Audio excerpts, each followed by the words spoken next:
Cooks, bodyguards, even photographers under watch. A new intelligence report details just how far Vladimir Putin's new security measures go. Vladimir Putin is tightening his already በሩሲያና በዩክሬን መካከል ያለው ጦርነት አራተኛ ዓመቱን እየያዘ ባለበት በዚህ ወቅት በክሬምሊን ቤተ መንግስት ውስጥ ከፍተኛ ውጥረትና መተማመን ማጣት መንገስ መጀመሩን አዳዲስ መረጃዎች አመላክተዋል። ከአውሮፓ የሰለላ ድርጅት ተገኘ በተባለው ሚስጥራዊ ሰነድ መሰረት በፕሬዝዳንት ቭላዲሚር ፑቲን ዙሪያ ያለው የግል ጥበቃ ከዚህ ቀደም ተሰምቶ በማያውቅ ደረጃ እንዲጠናከር ተደርጓል። ይህ እርምጃ የተወሰደው በከፍተኛ የጦር መኮንኖች ላይ እየተፈጸመ ያለውን የግድያ ማዕበልና በሩሲያ የፖለቲካ ልሂቃን ሊሰነዘር የሚችል የሴራ ሙከራን በመፍራት እንደሆነ ተገልጿል።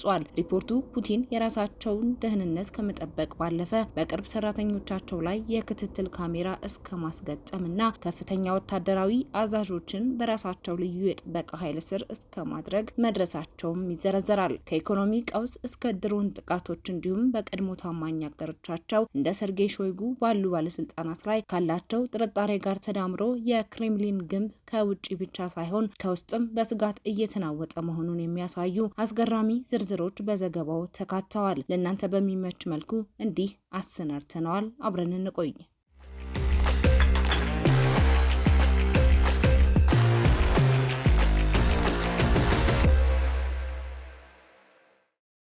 የክሬምሊን ባለስልጣናት በፕሬዝዳንት ቭላዲሚር ፑቲን ዙሪያ ያለውን የግል ደህንነት በከፍተኛ ሁኔታ ማጠናከራቸውን ሲኤንኤን ከአውሮፓ የስለላ ድርጅት አገኘሁት ያለውን ሪፖርት መሰረት አድርጎ ዘግቧል። ይህ እርምጃ የተወሰደው በከፍተኛ የሩሲያ ወታደራዊ መኮንኖች ላይ እየተፈጸመ ያለውን ግድያ ተከትሎና የመፈንቅለ መንግስት ስጋት በመኖሩ ሲሆን የቅርብ ሰራተኞች በሚኖሩባቸው ቤቶች ውስጥም የክትትል ዘዴዎች መጫኑ ተገልጿል።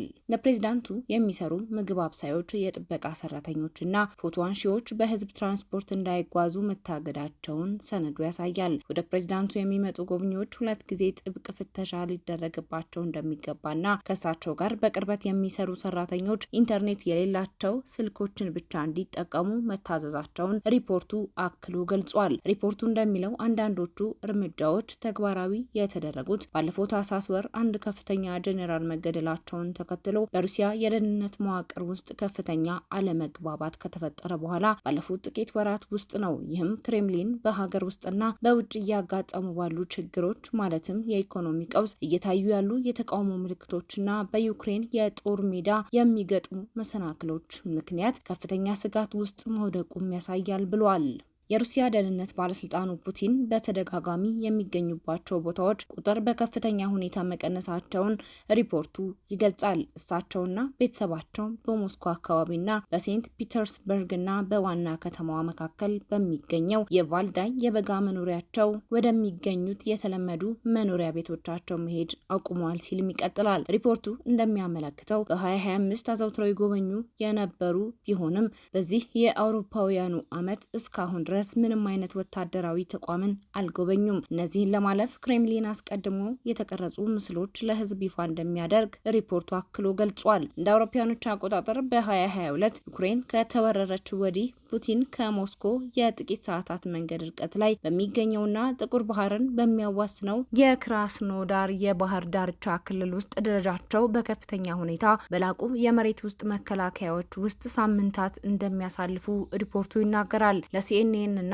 ለሌሎች የመገናኛ ብዙሃን ከአውሮፓ የስለላ ድርጅት ጋር ቅርበት ባለው አካል የተለቀቀው ይህ ሰነድ ይፋ የሆነው ክሬምሊን ጦርነት ውስጥ በቆየበት በአራተኛው ዓመት በዙሪያው ያለው ቀውስ እየተባባሰ በመጣበት ወቅት ነው። በምዕራባውያን አገራት ግምት በየወሩ ወደ 30 ሺህ የሚጠጉ የሩሲያ ወታደሮች መሞትና መቁሰል፣ በግንባር ቀደምትነት የሚታየው ውስን የይዞታ መስፋፋትና ዩክሬን በሩሲያ ጥልቅ ግዛቶች ውስጥ የምታካሄደው ተደጋጋሚ የድሮን ጥቃቶች ጦርነቱ መሸከም የማይቻልበት ደረጃ ላይ መድረሱ ብዙዎች እንዲያምኑ አድርጓቸዋል። እንደ አካባቢው ባለስልጣናትና ከቦታው እንደተገኙ ተንቀሳቃሽ ምስሎች መረጃ እሁድ ምሽት ብቻ በሞስኮ መሃል በሚገኝ አንድ ዘመናዊ መንደር ውስጥ አንድ ድሮን ረዥም ህንፃ ላይ ጉዳት አድርሷል። የጦርነቱ ኢኮኖሚያዊ ኪሳራ አሁን በግልጽ እየታየ ነው። በተለይም በትልልቅ ከተሞች ውስጥ በየጊዜው የሚከሰተው የሞባይል ዳታ መቋረጥ ፑቲንን የሚደግፉ ባለሀብቶችን ሳይቀር እያስቆጣ ይገኛል። ይህም እስካሁን ድረስ ከጦርነቱ ተጽዕኖ ርቀው ለነበሩ የከተማው ልሂቃን ጦርነት ወደ እነሱም እየደረሰ መሆኑን እንዲሰማቸው አድርጓል። ሪፖርቱ ሞስኮ ስለ ሀገር ውስጥ ደህንነት መበላሸት ስላላት ስጋት ብርቅዬ ዝርዝር መረጃዎችን ይዟል። በተጨማሪም ከፍተኛ ወታደራዊ አመራሮችን የመጠበቅ ኃላፊነት የማን ነው በሚለው ጉዳይ ላይ በሩሲያ የደህንነትና የወታደራዊ እዝ መካከል የተፈጠረውና ለውርደት የሚዳርግ አለመግባባትን ይዘረዝራል። ይህ ሁኔታ የፑቲንን የደህንነት ደንቦች ወይም ፕሮቶኮሎች እንዲከለሱና ለተጨማሪ 10 ከፍተኛ አዛዦች ከፍተኛ የደህንነት ጥበቃ እንዲደረግ ምክንያት መሆኑን ሪፖርቱ አመልክቷል።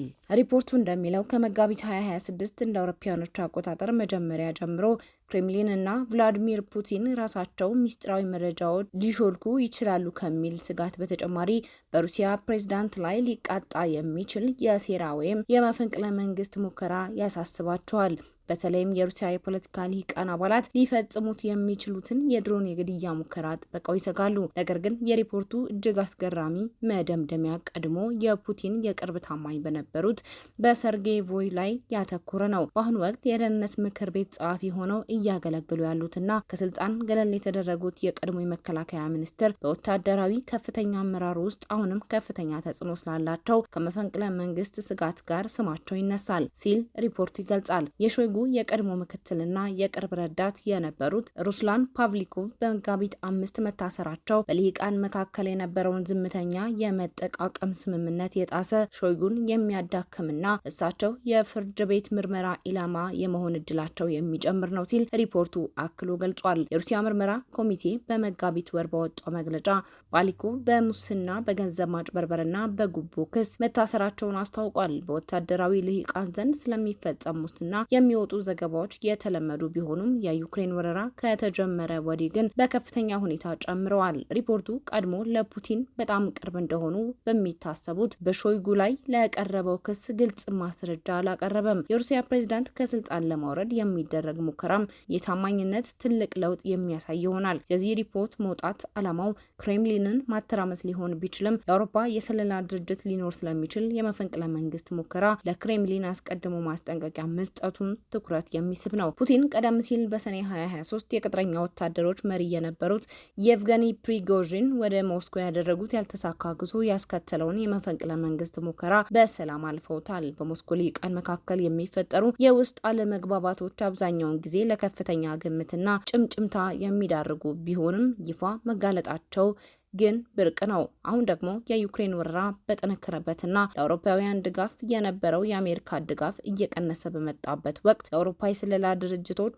በክሬምሊን ውስጥ እየጨመረ ያለውን ውጥረትና የጥርጣሬ ድባብ ለማሳየት ከፍተኛ ፍላጎት አላቸው። የእንደዚህ አይነት የስለላ መረጃዎች ባህሪ አንዳንዶቹ ዝርዝር ጉዳዮችን ለማረጋገጥ አስቸጋሪ ያደርጋቸዋል። በፑቲን ዙሪያ ተዘርግተዋል የተባሉት አንዳንድ የደህንነት እርምጃዎች እንደ ጥብቅ የሰውነት ፍተሻ፣ ክሬምሊን ስማርት ስልኮችን አለመጠቀሙ እና የፕሬዝዳንቱ እንቅስቃሴ መገደብ ከዚህ ቀደም ሪፖርት የተደረጉ ወይም ሊኖሩ እንደሚችሉ በሰፊው የሚገመቱ ነበሩ። ፑቲን አሁንም ቢሆን አዘውትረው በአደባባይ የሚታዩ ሲሆን በዚህ ሳምንት ከቼቼኑ መሪ ራምዛን ካዲሮቭ እና ከኢራኑ የውጭ ጉዳይ ሚኒስቴር አባስ አራቺ ጋር ተገናኝተዋል። ፑቲን ራሳቸውን ማግለል የጀመሩት በኮቪድ-19 ወረርሽኝ ወቅት ሲሆን እንደ አውሮፓውያኖች አቆጣጠር የካቲት 22ቱን ጦርነት እስከ አዘዙበት ጊዜ ድረስም ታዋቂ እንግዶቻቸውን በጣም ረዥም በሆኑ ጠረጴዛዎች ጫፍ ላይ ሆነው ያነጋግሩ ነበረ። በተለያዩ ቦታዎች ተመሳሳይ የቢሮ አቀማመጥ በመጠቀም ለካቢኔ አባላቶቻቸው በቪዲዮ ጥሪ መግለጫ እንደሚሰጡም ሪፖርቶች ይጠቁማሉ።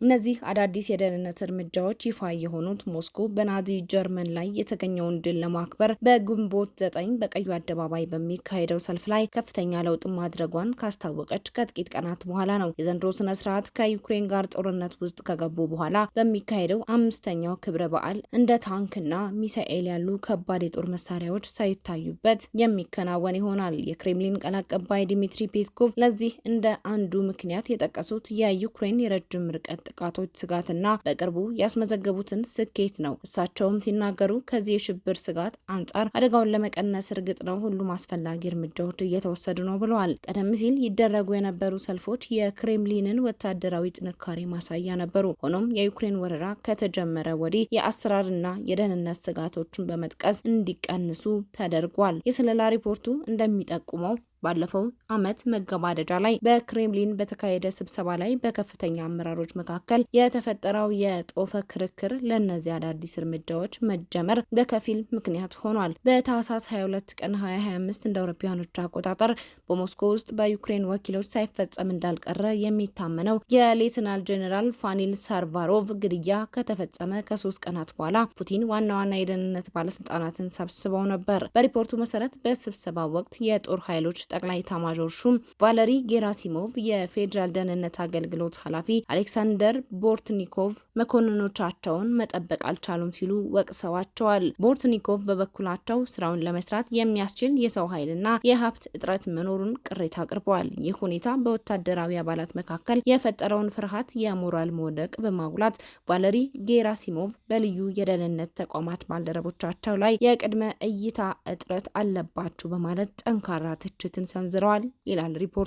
የስለላ ሪፖርቱ አክሎም እንዲህ ይላል። በዚህ አስከፊ ስብሰባ ማብቂያ ላይ ቭላዲሚር ፑቲን መረጋጋት እንዲሰፍን ጥሪ አቅርበዋል። አማራጭ የስራ ሁኔታን በማቅረብ ተሳታፊዎቹ በአንድ ሳምንት ጊዜ ውስጥ ለችግሩ ተጨባጭ መፍትሄ እንዲያቀርቡ ማዘዋል። ያ ፈጣን መፍትሄም ፑቲን የራሳቸውን የፌዴራል ጥበቃ አገልግሎት ተደራሽነት እንዲሰፋ ማድረጋቸው ነበር። በወቅቱ ከወታደራዊ አመራር ውስጥ ጌራሲሞቭን ብቻ ይጠብቅ የነበረው ይህ የጥበቃ ተቋም ለተጨማሪ 10 ከፍተኛ አዛዦች ጥበቃ እንዲያደርግ ታዘዘ። የፑቲን የግል ደህንነት እርምጃዎች እንዲጠናከሩ የተደረገው የደህንነቱን የስራ ክልል እንዲሰፋ ከተደረገ በኋላ እንደሆነም ሪፖርቱ ይገልጻል። የምዕራባውያን የስለላ ድርጅቶች ከጠላት ወገን የሚያገኟቸውን በሚስጥር የተያዙ ውይይቶች ዝርዝር ዘገባ እንዲህ አውጥቶ መልቀቅ የተለመደ አይደለም። ምክንያቱም መረጃው የተገኘው ከሰው ወይም ከኤሌክትሮኒክስ ምንጮች ሊሆን ስለሚችል ይፋ መደረጉ ምንጮቹ አደጋ ላይ ይጥላል። ይሁን እንጂ የዚህ ሪፖርት መውጣት የአውሮፓ ባለስልጣናት ሩሲያን በዩክሬን ለማሸነፍ ብቸኛ ስልታቸው ነው ተብሎ